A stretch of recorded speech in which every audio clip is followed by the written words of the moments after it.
take a look at the handover, it's largely mixed, but good show coming in from the US. Even though the gains were very nominal across the three indices, it's a fresh record high coming in across the board for the for Wall Street, because Dow Jones up 0.4%.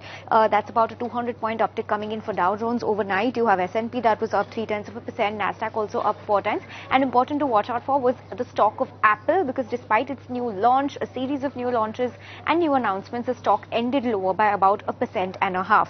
Moving away from US, let's talk about the European handover. FTSE 100 climbed 0.2%, DAX slipped about 0.4%, and CAC 40, which is France's index, was anywhere between 0.2 to 0.3 higher. Flattish moves coming in, but still not negative. And the update here is that a new Prime Minister has been named by President Emmanuel Macron, and his name is Sébastien Lecornu, to be appointed as the new PM.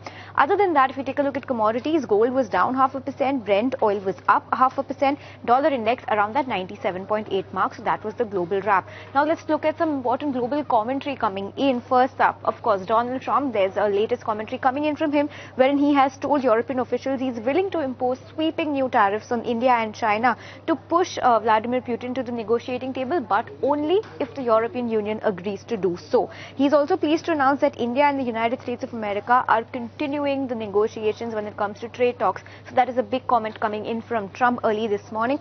He looks forward to speaking with his very good friend PM Modi in the upcoming weeks, and he's also certain that there should be no difficulty in coming to successful conclusions for two great nations, to which PM Modi has also replied just a few minutes ago, saying that he's looking forward to working with Donald Trump on the same. So that's the commentary coming in. Let's move from Trump. Let's talk about Scott Bessent, the US Secretary of the Treasury. A lot of statements coming in an interview that he gave yesterday. He's confident that the Supreme Court will back Trump's tariffs. It's a big statement. He's also saying that Lisa Cook has not said that she has accepted to any mortgage fraud, but we also have an update coming in where the Supreme Court has blocked the firing of Lisa Cook. So that is important to watch out for. Jamie Dimon has said that the economy is weakening. Whether that is on the way to recession or just weakening, he doesn't know. So that's a big comment coming in from Jamie Dimon as well. And lastly, Peter Schiff on jobs data. He also summarizes his tweet by saying that everything that has sold off in the global equity market on the back of weak labor data could be positive for gold. So that's a roundup of all the global comments coming in, as well as the global equity handover.